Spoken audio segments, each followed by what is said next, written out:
Punimet në rrugën Shkup-Blac nisin këtë muaj, kështu premtoi kryeministri Kristian Mickoski, ndërsa njoftoi se të hënën nënshkruhet marrëveshja me kontraktuesin. Kryeministri ka theksuar se kjo pjesë e rrugës ka qenë njëra nga prioritetet e kësaj qeverie dhe po e përfundojnë si projekt që është lënë i papërfunduar nga qeveria paraprake.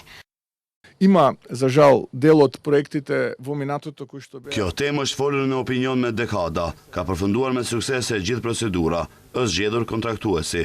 Të hënën do të nënshkruhet marrëveshja zyrtarisht, pres që këtë muaj të filloj puna në atë pjesë, kështu që edhe kjo, trashëgimin negative e së kaluarës së po zgjidhet, janë mira probleme që i kemi trashëguar, por po i zgjidhim një nga një. Një prej atyre prioriteteve që arritëm të zgjidhim është që pikërisht kjo pjesë e rrugës prej 8 kilometrash të përfundohet.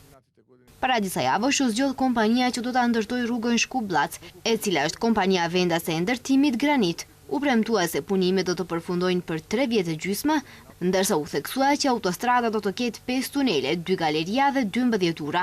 Kryeministri Kristian Mickoski dhe më tej qershor premtoi se punimet e rrugës Shkup-Blac do të rifillojnë në muajin qershor ose korrik, mirëpo deri më tani nuk kanë nisur. Sipas Ministrisë së Transportit bëhej fjalë për procedura burokratike.